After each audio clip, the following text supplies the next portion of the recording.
Don't matter. So we have, on page 61, you guys know that in order for a reaction to take place, we need to break the bonds of the reactants. So here's our reactants. This is at the bottom of the page. We break the bonds. All the atoms are separated from one another. We don't really know what that looks like. Why are we turning to page 61 now? That's been up there forever. Like, chop, chop, people, chop, chop. It's okay, don't worry. Teasing you. Okay, and then these rearrange themselves into new molecules that give us new bonds. And on our next page then, you can see that the shape of this curve, here we have our bonds breaking as we go up, and then we have our bonds getting made, which is an exothermic process.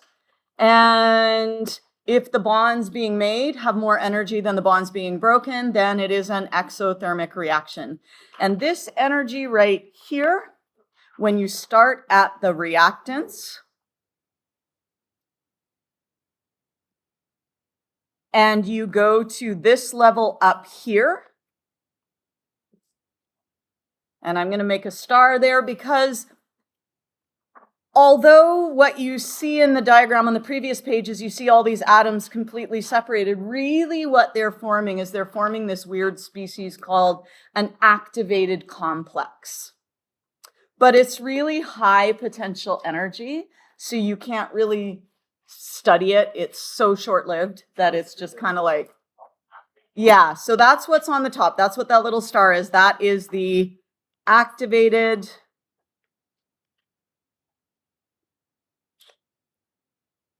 complex. This is not on Friday's quiz. Okay, not on Friday's quiz. This will be on the next quiz after that. But we're now in section 1.3. I'm skipping 1.3 A and B because you did them over the summer. Okay? So we have our activated complex. If you go up from the reactants up to the energy of the activated complex, that distance, that amount of energy is called the activation energy.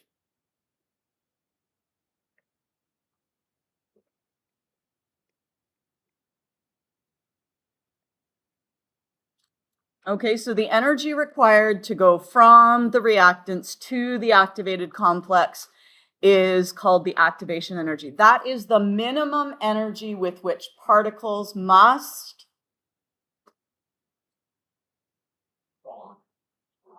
collide. Okay?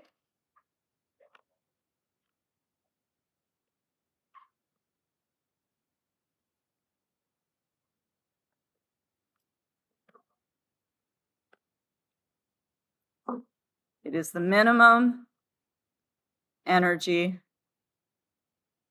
with which, and if you've not been in my class, that little guy there stands for with which particles, it's a C with a line over it, must collide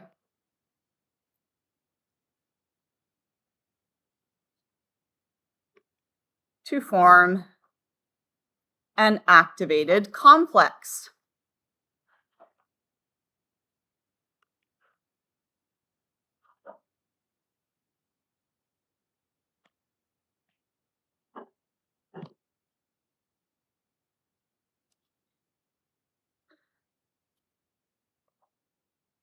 You could also say, instead of saying to form an activated complex, you could say to have an effective collision or a successful collision. You could say for the collision to be with like the activated energy, it's just like the applied energy for a effective collision. Yeah.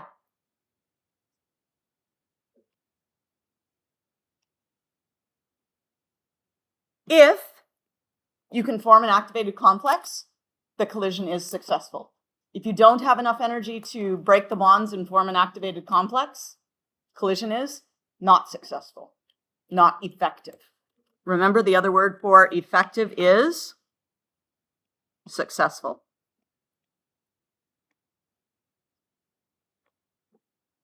Is good? Okay.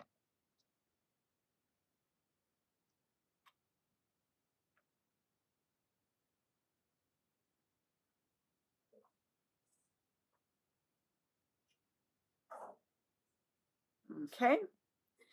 Then if we go down here, we can see here again, we have our level of our reactants. And here is our, what did we call this up at the top here? That's our activated complex.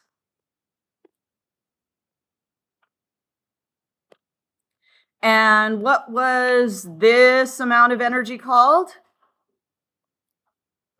That is our activation energy.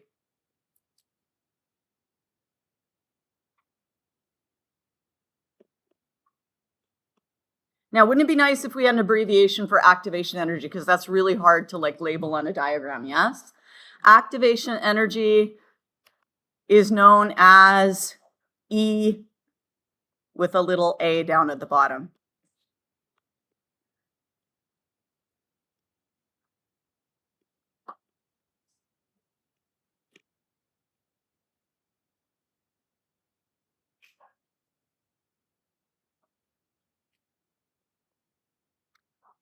What is this here?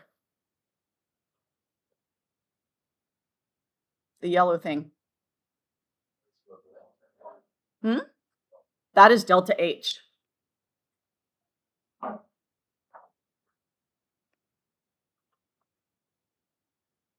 So on any of these potential energy diagrams, we have potential energy on the y-axis. What do we have on the x-axis?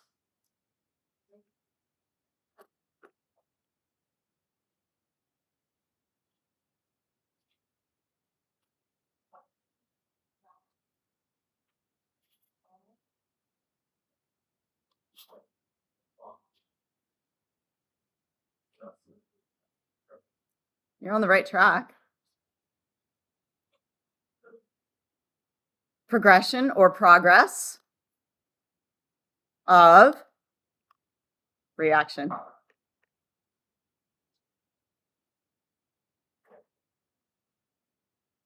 Sometimes you'll see it written as the reaction coordinate.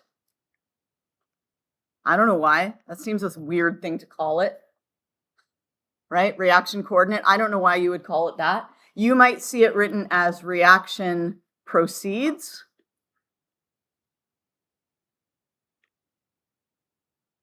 Okay, all of those are possible labels for our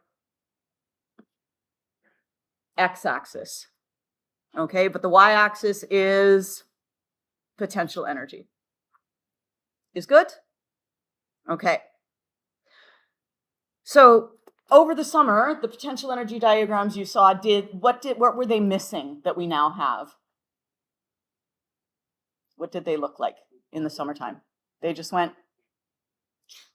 yes? What were they missing? They were missing the hill. Okay, so now we have the hill. And so we are now going to move on to a few more notes on potential energy diagrams, which is on page 63. I have to be honest with you, I don't love this explanation here. So can we kind of, because if you actually look at two atoms approaching each other, they actually are attracted to one another, so their potential energy goes down. But this is the explanation that was given in grade 12 for a long, long time. So this is sort of like left over from that. So can we just go like this? Yeah? And I'll get rid of it in the future. As a result of this repulsion, the particles slow down and their kinetic energy decreases. But really what's happening is as they are approaching one another, bonds are breaking. Yeah?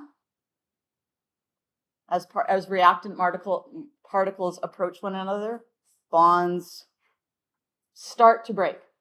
Or, well,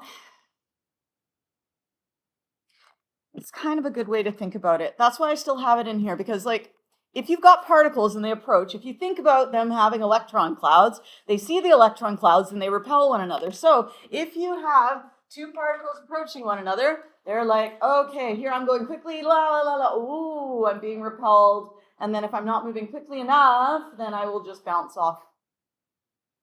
Is good? Okay.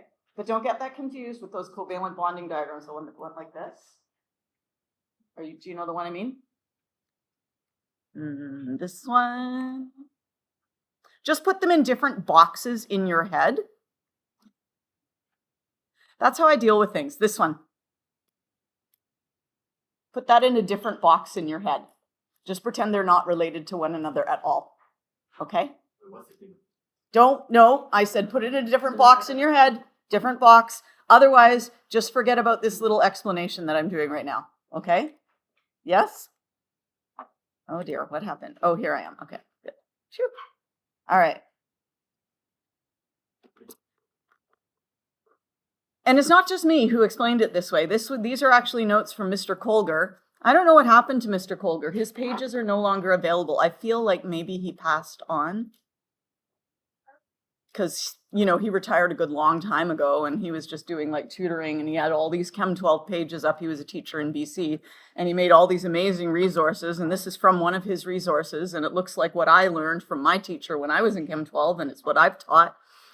So anyway, it's not just me who says, oh, the negative electron clouds repel one another. And when they repel, that causes them to slow. The repulsive force slows the particles down. Yes? And if there's not enough kinetic energy, well, as the particles slow down, their kinetic energy decreases. And that means if their kinetic energy is decreasing, and remember, if they're repelling, potential energy is increasing. It's like if you have a spring, yes? And if you push that spring, it wants to spring back, yes, to its original size. Or if you bring two magnets together, North Pole to North Pole, they're like, and then they'll spring apart, okay? Potential energy is high. So the main point that you need to know is that as the particles approach each other, as reactant particles approach,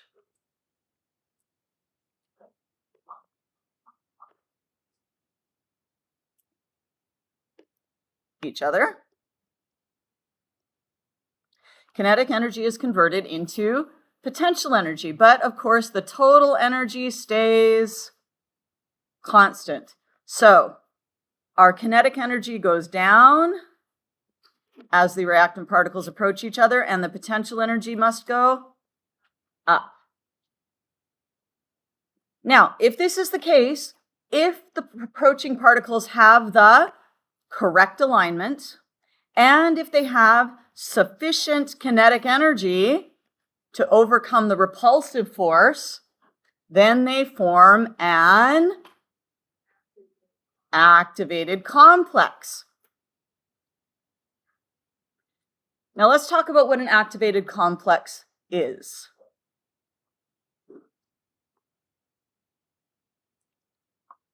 An activated complex is short-lived. That means it's not around for very long. That's why we don't really know what they look like.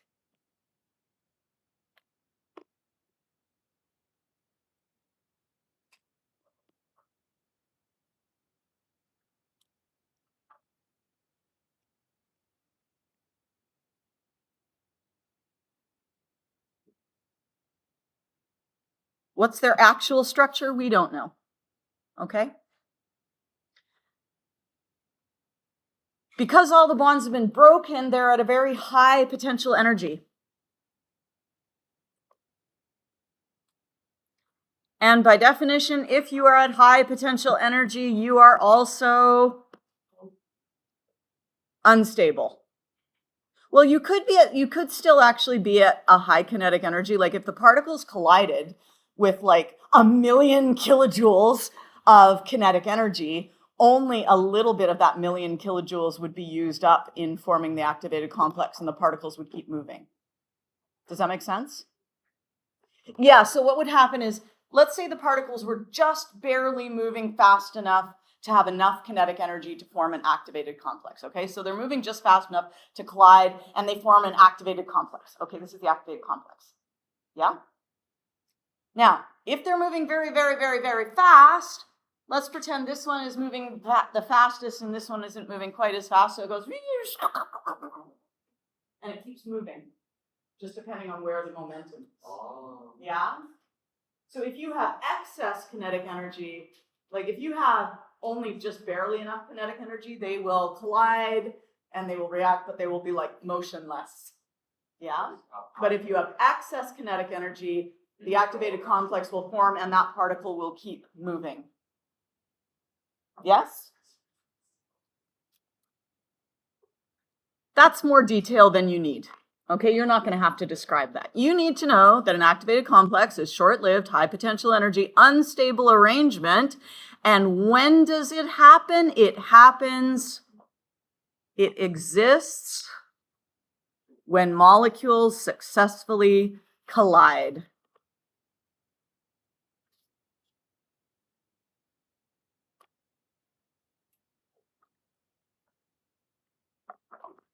There is another name for the activated complex. It is also known as the transition state. That's an AKA. Regular Chem 12 does not use the term transition state usually, but you will see it in AP, okay? So here's a picture of these reactant particles colliding with each other. Okay, so these are our reactants. And then we get our activated complex.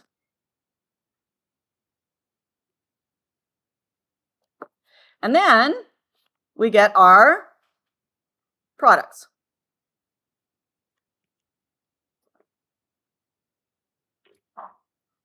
Do you see how the activated complex is just all the atoms from all the reactants smushed together into one thing?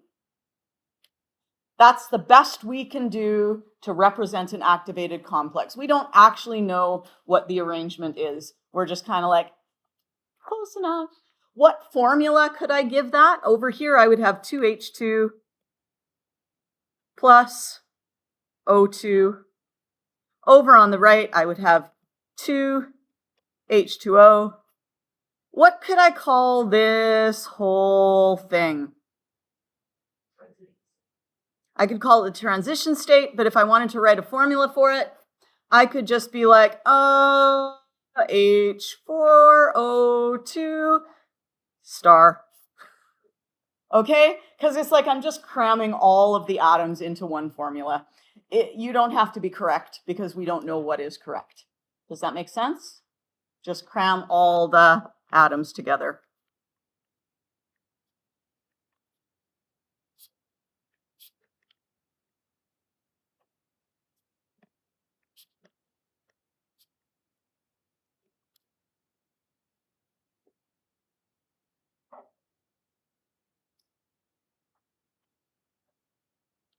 Now, bear in mind, the activated complex is not a reactant. It is not a product. It happens in between reactants and products. So if we were to actually show it in a reaction, it would happen, I like to say it happens in the reaction arrow.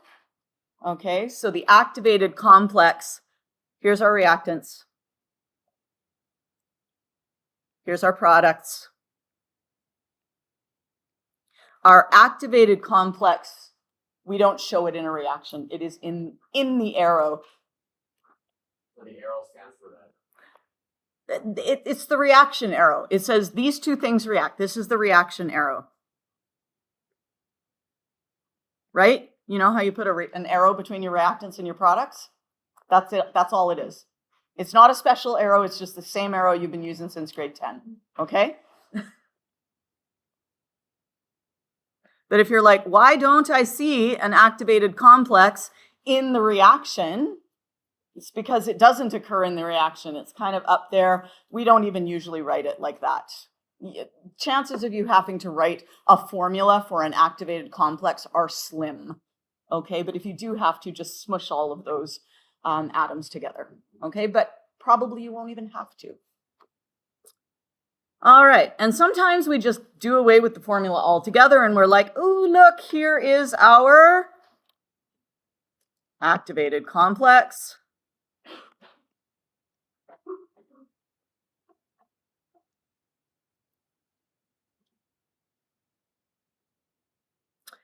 And if we wanted to show this all on a potential energy diagram, here are our reactants.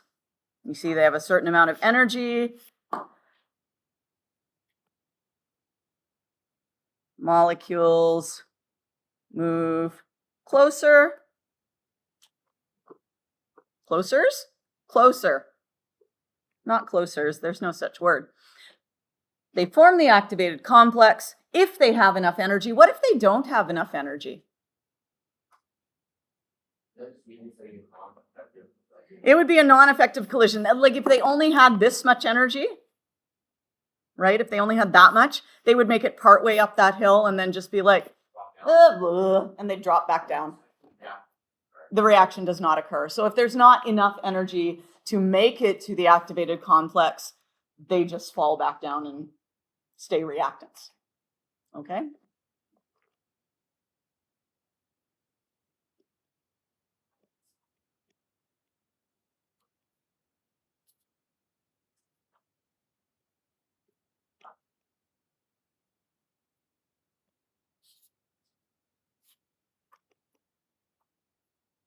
So it's kind of like a bowling ball. If you roll it up a hill and it doesn't have enough force, it never makes it over the hill, right? It just rolls back.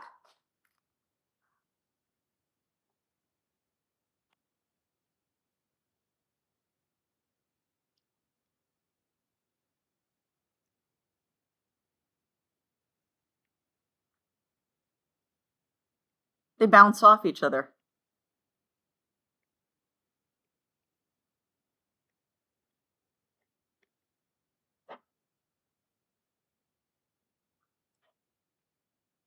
But if they do achieve the activated complex, as I said the other day, they can actually, the activated complex can be like, I'm going to go back to being reactants again.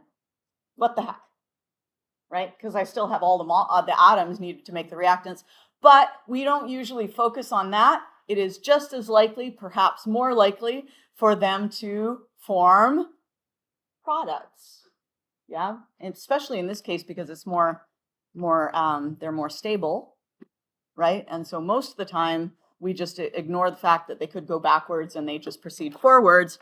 And this is our product. Molecules move apart. Whoa, where'd you go?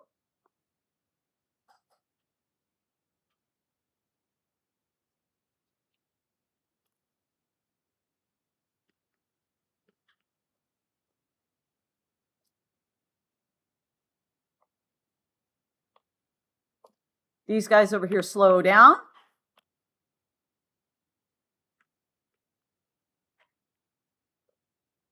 These guys over here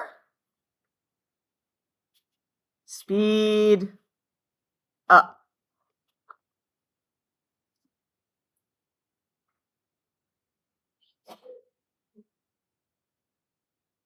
Why are they speeding up? Because the potential energy is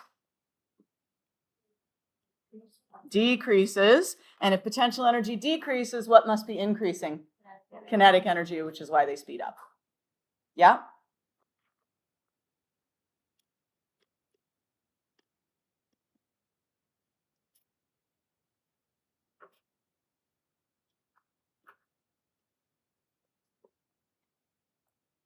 so is that same case in the beginning, like energy increases?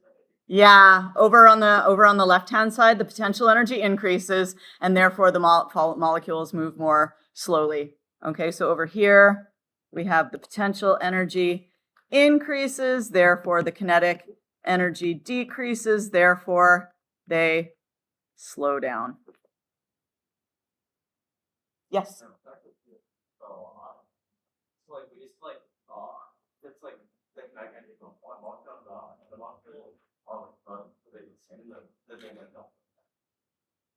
It's like it forms the active energy though.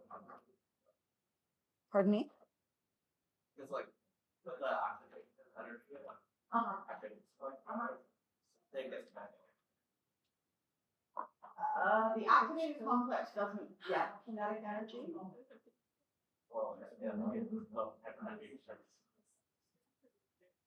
Once the activated complex resolves into being product molecules, the potential energy that is in the activated complex then becomes kinetic energy of the product molecules. So the product molecules then move faster.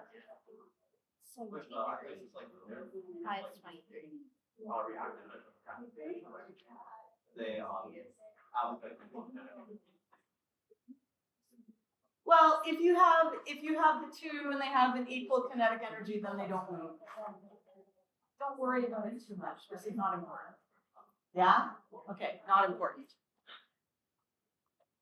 Nobody's ever going to ask you about that, is what I'm telling you. Okay? All right, so here we go. This is just a little picture. We have, as the molecules approach each other, kinetic energy is converted to potential energy. So if you didn't like my scribbling all over the diagram, it's nicely written for you here. We have the molecules forming a temporary unstable species. That is our activated complex. We have our activated complex rearranging to form the product molecules, and the product molecules move apart and speed up. Potential energy is converted to kinetic energy. That just kind of like sums it up nicely and tidily, so you don't have to look at my messy scribbles. Okay, so this activation peak, we often call this an activation peak.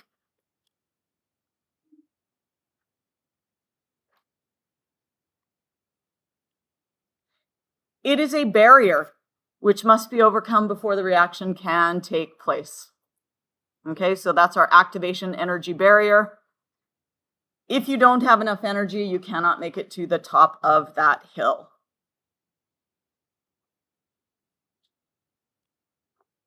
That activation energy barrier is just called the activation energy, which you can abbreviate either E little a or BE big A. We've already defined it, but here's a couple of other definitions. If you like, remember, you don't need to know this for Friday's quiz. It will be on the quiz after that one, which I don't know when it is yet. Okay? Not on Friday's quiz. None of today's stuff is on Friday's quiz. Activation energy, it is the minimum energy with which reactant particles must collide in order for a collision to be successful. Or you can say it is the minimum energy reacting molecules must have in order to form the activated complex. Doesn't really matter. Both of those are perfectly good definitions. Yes? Okay. If the colliding molecules don't have enough kinetic energy, then they roll back down the hill.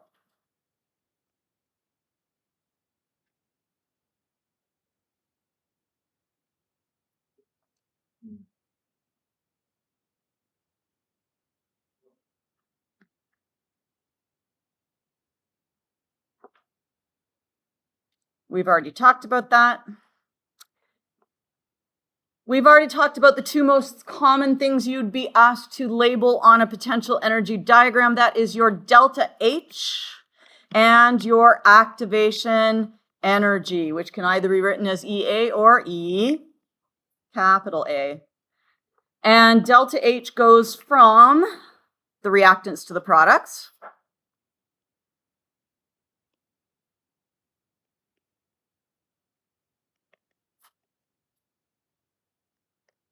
which hopefully you're good with because you did some of that in the summertime, yeah?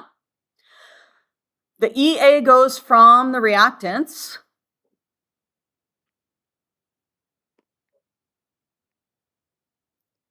to the activated complex.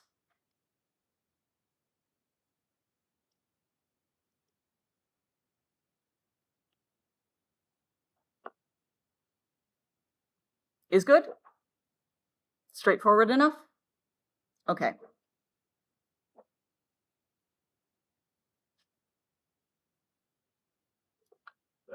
Mm. They're like an area for growth, like that's how the help out the products like. If you have a reversible reaction, that will be the activation energy for the reverse reaction. But if we're proceeding in this direction, if we're going forward, it has no particular meaning. Okay? If you are going backwards, and in Unit 2, we will start looking almost exclusively at reversible reactions, because Chem 12 is mostly about reversible reactions, then yes, if you go backwards, that would be the activation energy for the reverse reaction. So we could just write that in here. Products to activated complex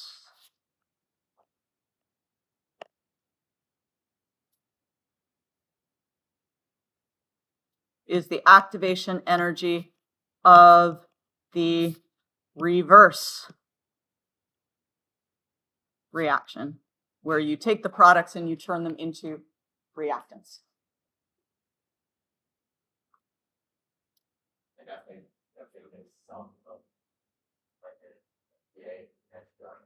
Yeah, so you would just read the graph backwards. Okay, don't draw that in, but delta H would be the opposite direction. I think there's actually a section where we cover that, so don't worry about it too much right now, like the reverse reaction part. We were just asked about it, so we'll just go with that.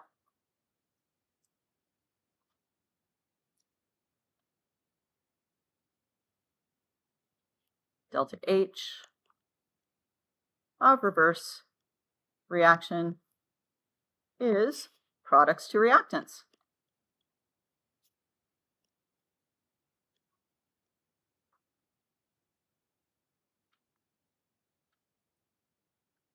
And this is the one time when I actually miss using my overhead projector, because what I could do is I could take the transparency and I could literally flip it over so you could see the reverse reaction, which was pretty awesome.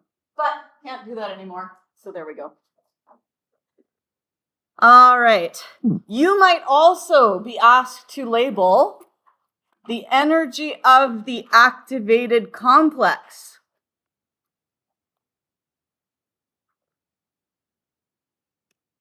This is not the activation energy.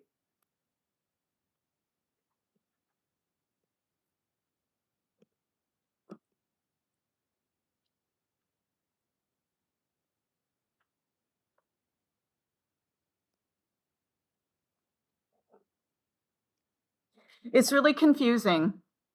Yeah?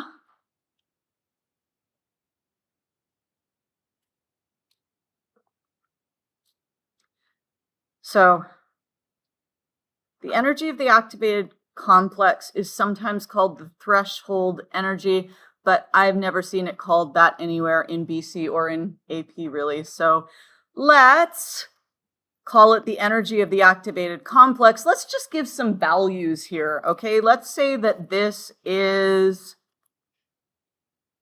60 kilojoules, okay? Let's say that this right here is 100 kilojoules, and the products are down at 5 kilojoules.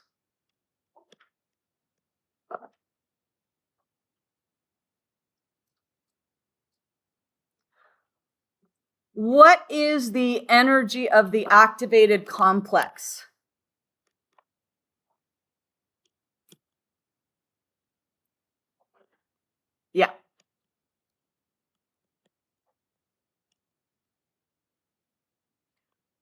What is the activation energy?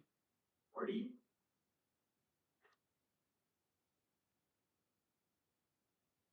That would be our activation energy from the reactants to the transition state.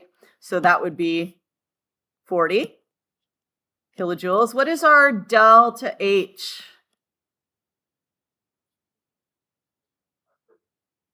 Delta H would be negative 55 kilojoules. Now, for the reverse reaction,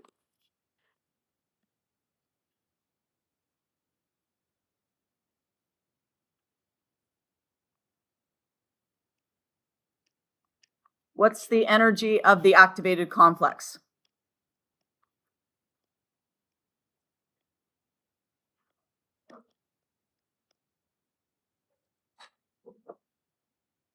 So just read the graph backwards. It's still going to be 100. Yeah, because that's the actual energy of that transition state. Okay, so it's 100 kilojoules.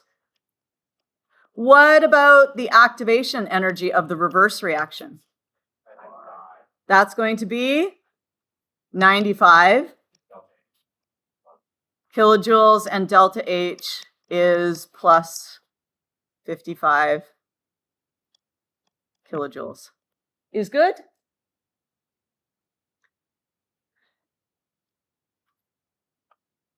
So here's another example. It just gives you, another example. So I'm not going to look at that. You can read it if you want to.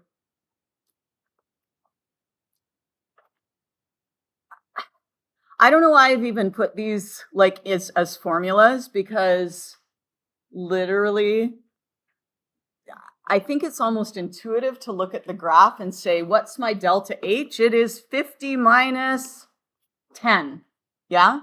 What's my activation energy? My activation energy is 85 minus 50, right? These are just formulas that say take the potential energy of the activated complex and subtract the potential energy of the reactants. I don't think you need actual formulas. You can just read them off the graph. Okay? Oh, look, I did a reverse reaction. Wasn't I clever? Okay, so I can't flip the thing anymore, but I flipped it for you.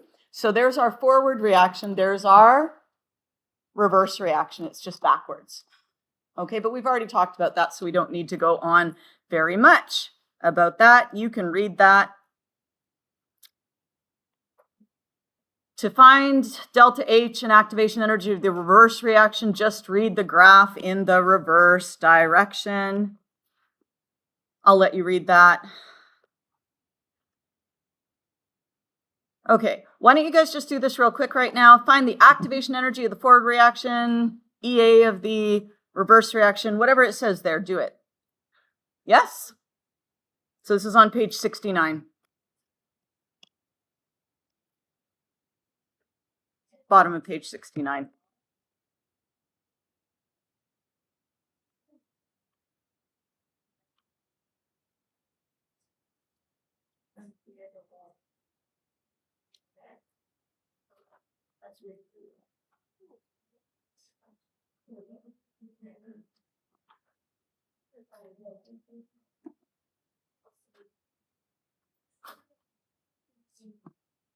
Check in with your partner if you're not sure.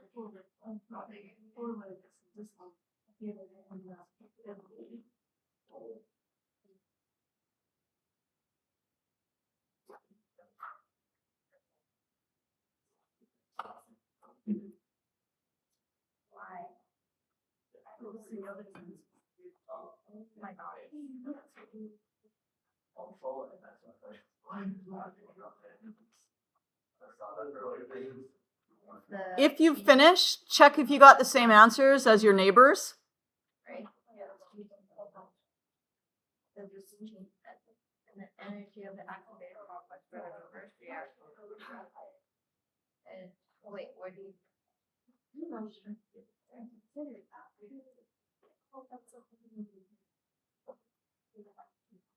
The reverse, right?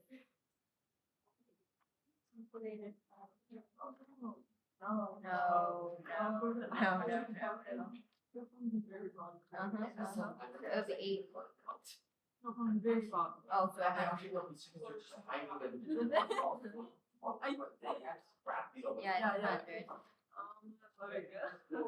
And then change in enthalpy of the forward reaction. What? Forward. Because you're reading from right to left. Forward, you go left to right. Because normally we read left to right. That's forward. Again. Yeah. Okay, left to right. So this way.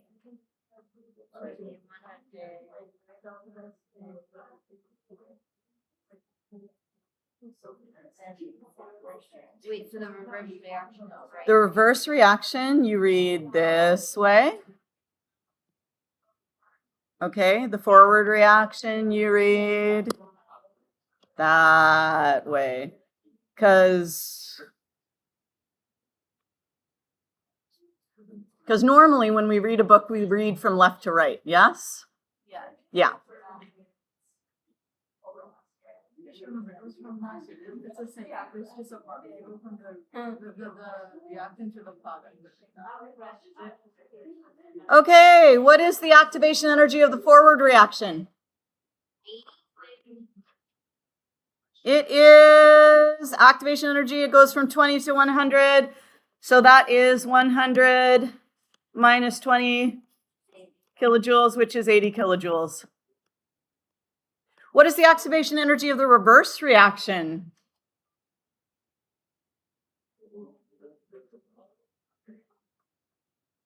$100 minus? You guys are killing me.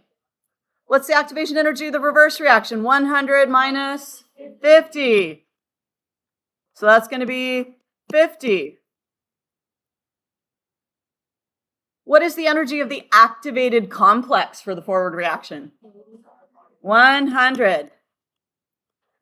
Because remember, the activated energy of the activated complex is just how much energy does it have. Just like what is the energy of the reactants? The energy of the reactants is 20, okay?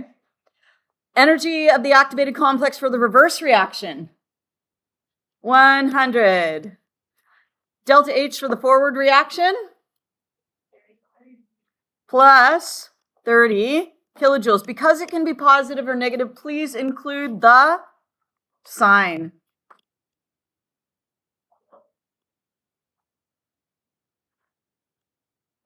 And delta H for the reverse reaction? Negative 30 kilojoules. So when you do get to the quiz about potential energy diagrams and you're reading things, make sure you include the unit and the sign, okay?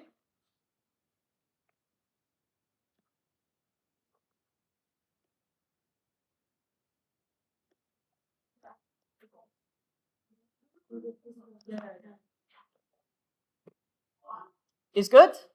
Yes. To put what? Per mole? No, that'd be fine. Kilojoules per mole would be fine. Especially, actually, kilojoules per mole would be better here because that's what it actually says on the y-axis.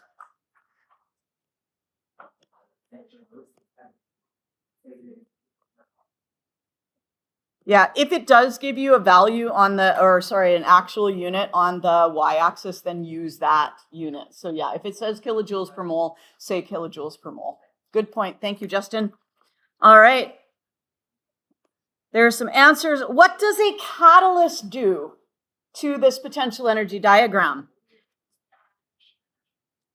Catalysts, this is our next page. Catalysts speed up the reaction. They provide an alternate reaction pathway. And that alternate reaction pathway has a lower activation energy. Right.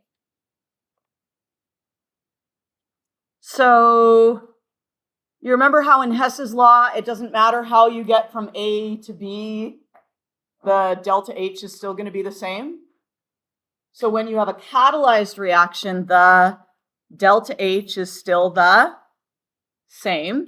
But when you catalyze the reaction, the activation energy gets smaller. So this one here, that is the activation energy catalyzed. Woo. And the red arrow, that is the activation energy uncatalyzed.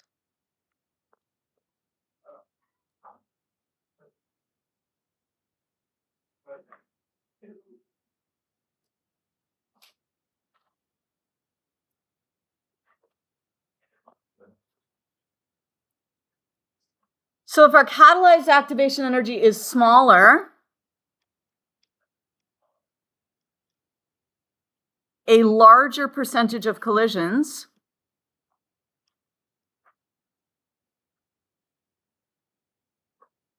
will have enough energy to make it over the activation barrier.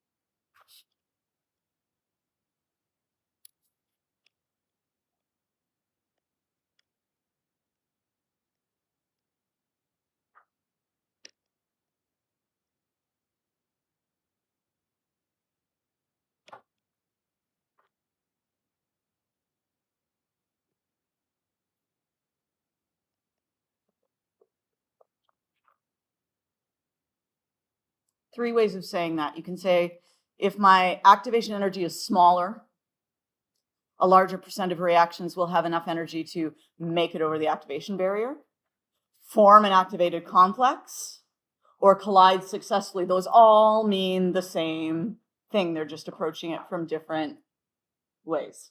Okay?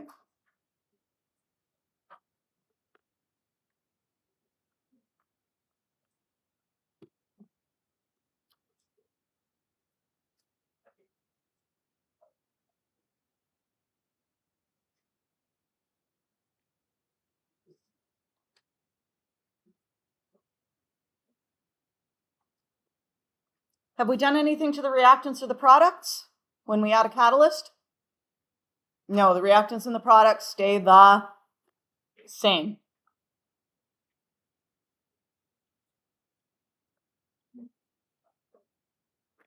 Catalyst makes no change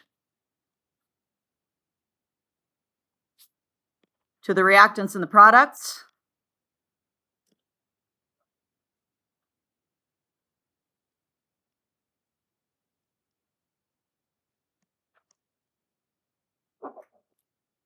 And therefore, delta H stays the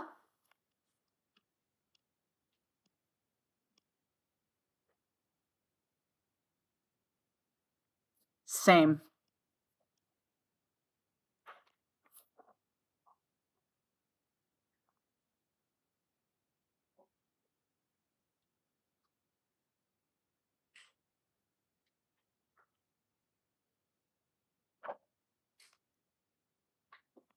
I don't know why I have the same diagram again. I think it's because if in case they weren't side by side on a page like this, you would have it there again. Basically, this just says what we talked about. So this summarizes it. When drawing a potential energy diagram for a catalyzed reaction, make sure that the activation peak is lower and make sure that the potential energy of reactants and products is unchanged. Okay? Now we're going to look at the nature of the reactants. Did you guys read that yesterday for homework? Did it kind of make sense?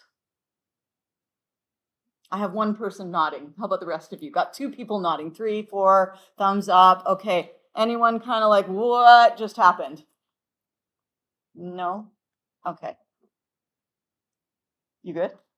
What? Okay. No, behind you. It's okay. I wasn't looking at you, Tony. You just looked at me with a funny look. That's all. Not you, Tony. Okay. So, the nature of reactants only matters when we are comparing different reactions.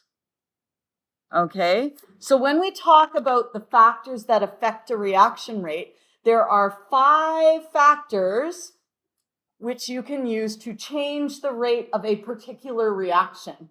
What are those 5 factors? So if I have a reaction, how can I make it go faster or slower? I could change the pressure, temperature, volume. Volume and pressure go together. So this is pressure, volume, concentration, temperature, surface area, catalyst. That's how I can change a particular reaction. The nature of the reactant says, oh, I'm not changing the rate of this particular reaction. I'm saying the rate of this reaction goes faster than the rate of that reaction. And that is because the reactants have different properties. Okay? So nature of reactants is kind of in its own special little category because you can't use it to change the rate of a reaction. It just says this one is faster than that one because. Okay? So the reactants and the products, you will have different reactions. So you will have different reactants and you will have different products. So you have different chemicals and different reactions. So you're going to have different potential energies. Oh my gosh, everything is different. And that's in contrast to the other factors where we're comparing one reaction to the same reaction after a change. So here are 2 reactions. Which reaction would you predict goes faster?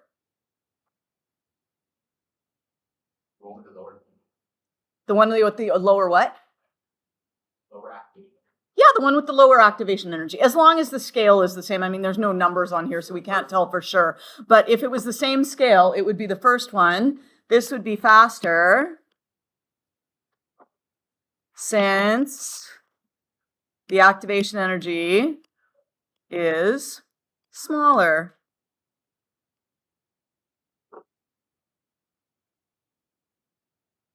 And these are totally different from one another because they're different species, right? They're not really related to one another.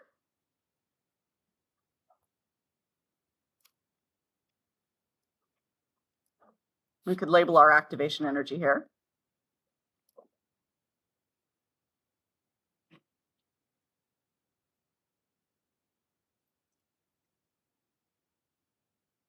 What is the effect of the other factors on potential energy diagrams?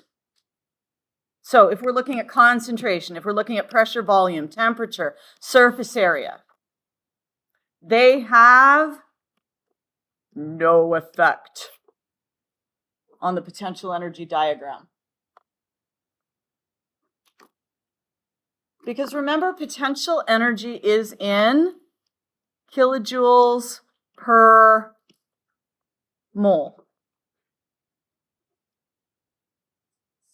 Does that change if I increase concentration? No, I might have more kilojoules, but I also have more moles. So the ratio of kilojoules to moles is still the same. If I change the pressure, if I change the volume, have I changed the potential energy in the bonds of those chemicals? No. If I make the particles move faster, do they contain a different amount of potential energy in their bonds? No. Okay. And if I change the surface area, that doesn't change anything either. So why doesn't concentration affect potential energy? I just went through the actual calculation. You can say, okay, I've got 300 kilojoules per 10 moles of particles. That's the same as 30 kilojoules per 1 mole of particles, or 15 kilojoules per 0.5 moles of particles. So if you have those all in the same space, then the ratio is the same.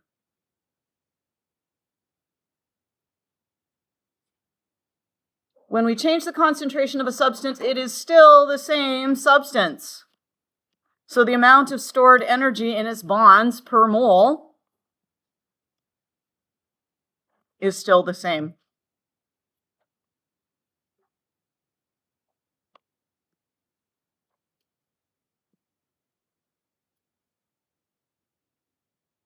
The activation energy is likewise unaffected because the activation, that should say activated complex, not activation complex.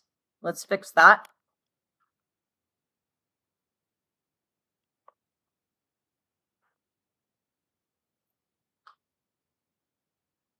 And again, it's kilojoules per mole, so it won't matter.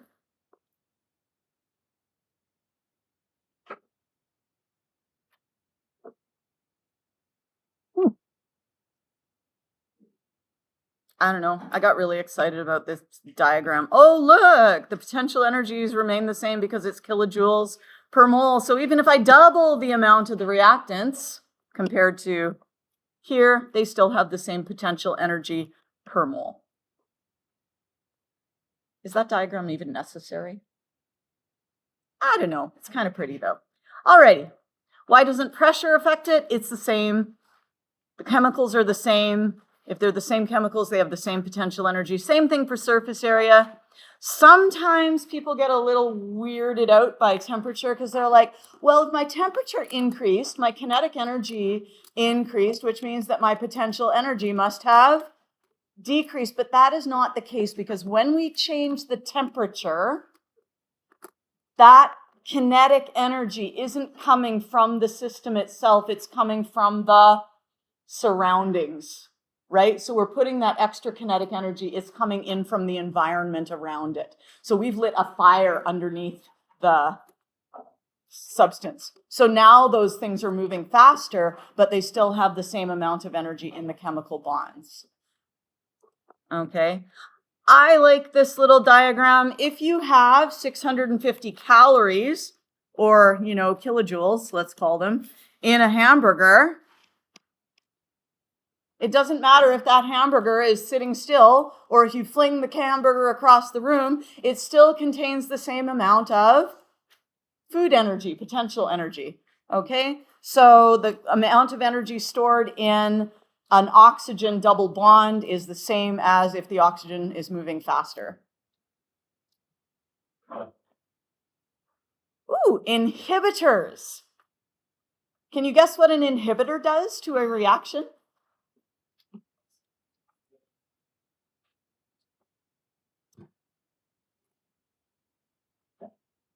No. Okay. Seriously? Nobody wants to take a guess? Yeah. The opposite of a catalyst. An inhibitor is like an anti-catalyst.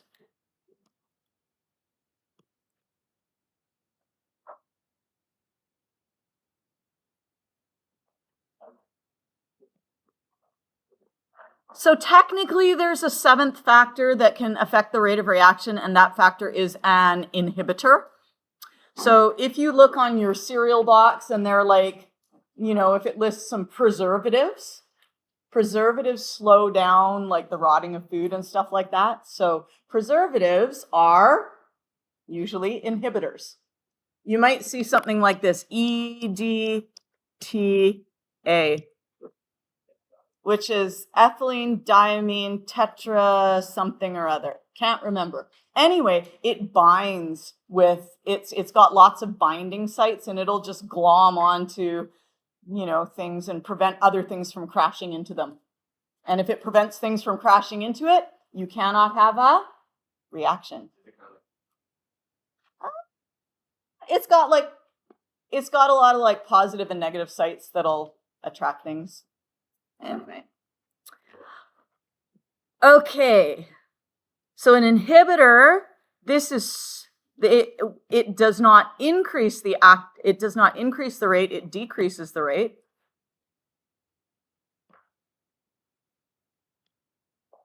And it does it by increasing the activation energy. So like a catalyst lowers the activation, the inhibitor raises the activation energy.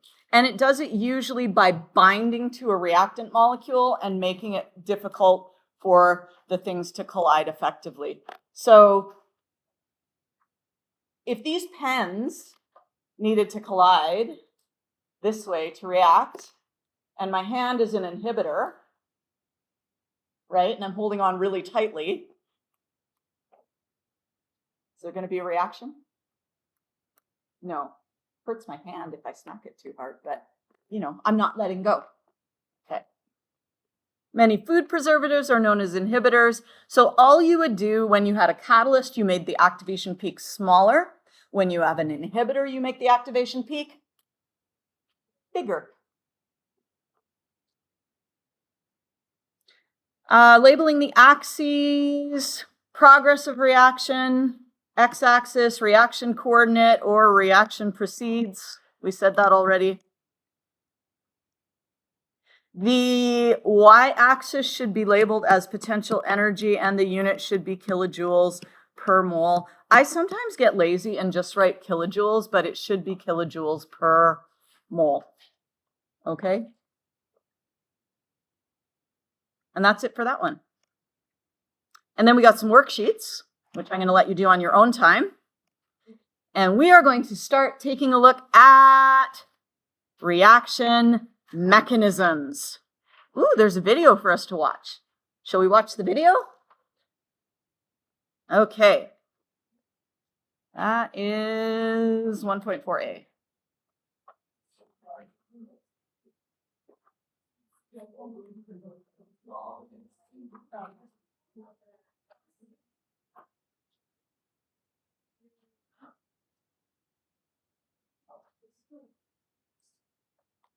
Oops.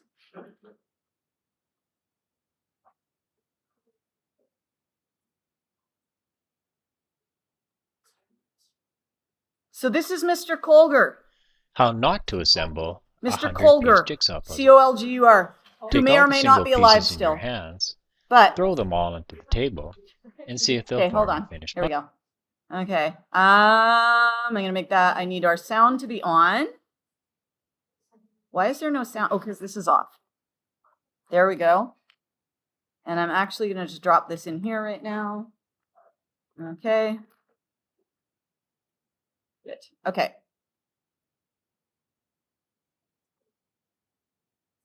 How not to assemble a 100-piece jigsaw puzzle. Take all the single pieces in your hand, throw them at the table, see if they will form a finished puzzle. Whew, sounds good, yeah? Puzzle. So why wouldn't this work? The chances that all 100 pieces would be lined up in just the correct way and fall into the right places is pretty well 0. So what does this have to do with chemistry? Well, how do we actually assemble jigsaw puzzles? We usually start with one piece and add other pieces to it one by one in a series of steps. This is similar to how all but very simple chemical reactions take place. Look at this chemical reaction. If this reaction took place in one single step, how many different particles would have to collide?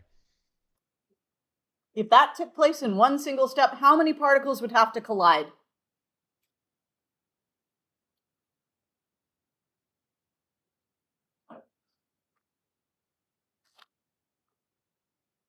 Come on, you guys can do the math.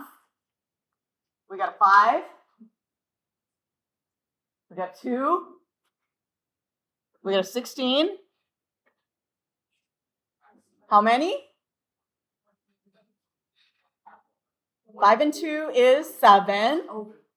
7 and 16 is 23. You would have to have 23 particles. Now remember, for a collision to be effective, you have to have the correct energy. So all 23 particles would have to collide simultaneously, all at the same time, with the correct amount of energy. And just like that jigsaw puzzle where you threw all the pieces, they would all have to be in the correct alignment. They'd all have to have the correct geometry. How likely is that? 0. 0. The reactants include 5 of these, 2 of these, and 16 of these, which gives a total of 23 particles. If this reaction took place in one step, these 23 particles would have to collide in this single step. We can imagine 23 particles randomly moving in a container. There's all our 23 particles. The chances of 23 different particles colliding simultaneously and all having the correct energy and collision geometry is again about 0. So this reaction definitely does not take place in a single step. Even three-particle collisions, like the collision of two hydrogen molecules with one oxygen molecule, are about 1,000 times less likely than two-particle collisions, like a silver ion colliding with a chloride ion to form silver chloride. Most reactions that are not just two-particle collisions take place in a series of simple steps, where each step depends on the others before it. Does that make sense? Kind of like the jigsaw puzzle. Oh, I put these two pieces together and then I add the next piece and now I've made the border and now I keep doing it one at a time. The series or sequence of steps by which a reaction takes place is called a reaction mechanism. Here are a few points about reaction mechanisms. First, they cannot be determined simply by looking at the overall reaction. They are often deduced through much study and research, sometimes up to years. Okay, so you're never going to be expected to be able to determine a reaction mechanism, like what are the steps to get from the reactants to the products. That would be like saying, oh, Sally did a jigsaw puzzle. What order did she put the pieces down in? And you'd be like, oh, right? You just can't know unless you do a whole bunch of experiments and study and all this kind of stuff, okay? And don't worry, you will not be asked to come up with a mechanism from scratch, just given a reaction. Some mechanisms are known, many are yet to be discovered. Maybe you'll play a role in discovering a mechanism someday. Now we'll have a look at a reaction mechanism that is known.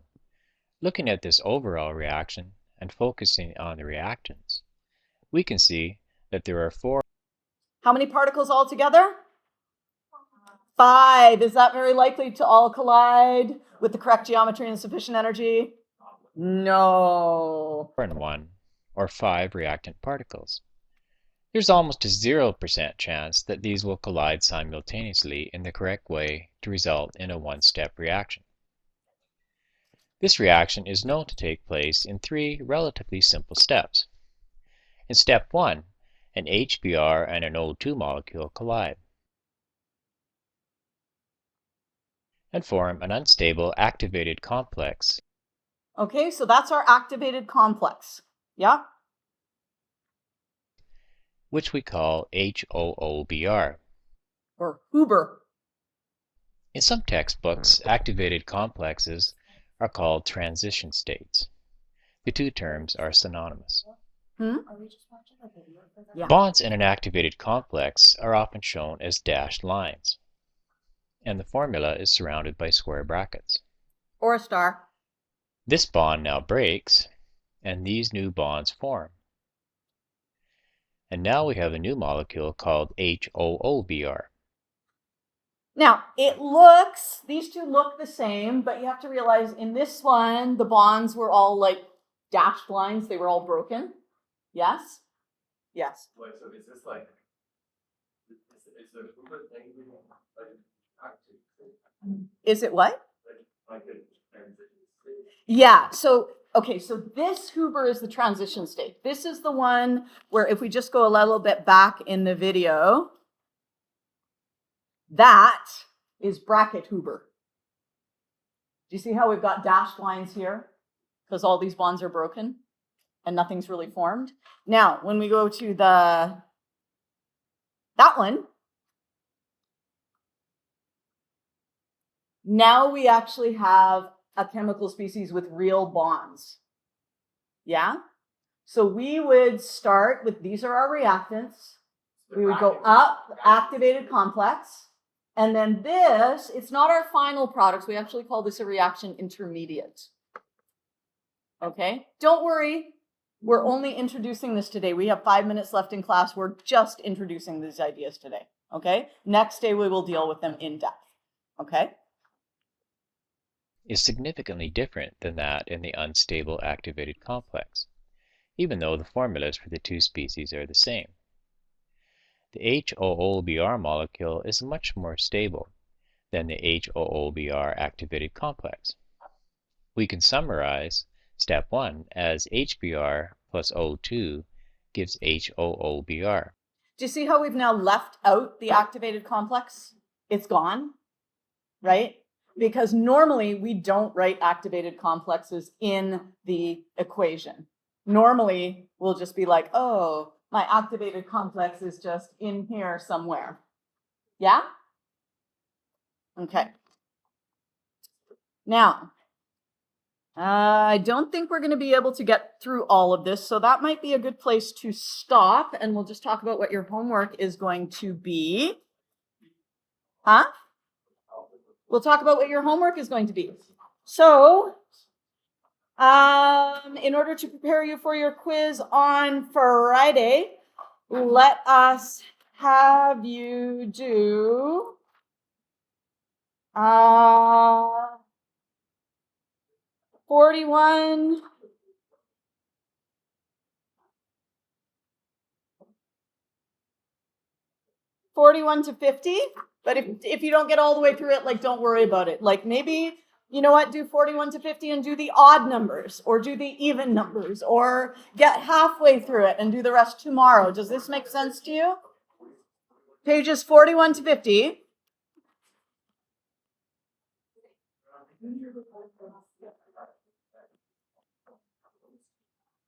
Do as much as is reasonable for you to do. If tonight is the night when you have like 3 different activities, just get started on it, okay?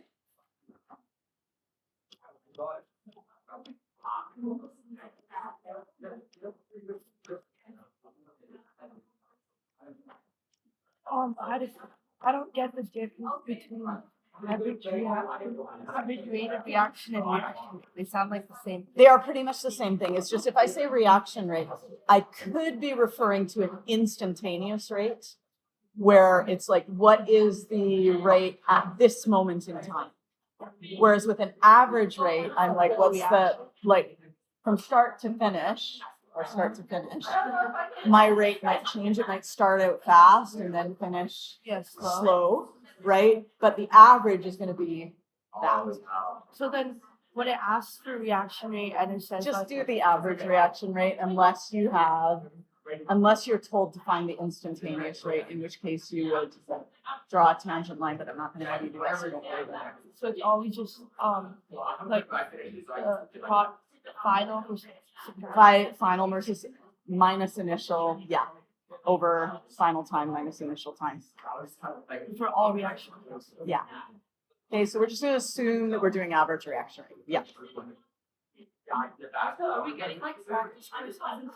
No, but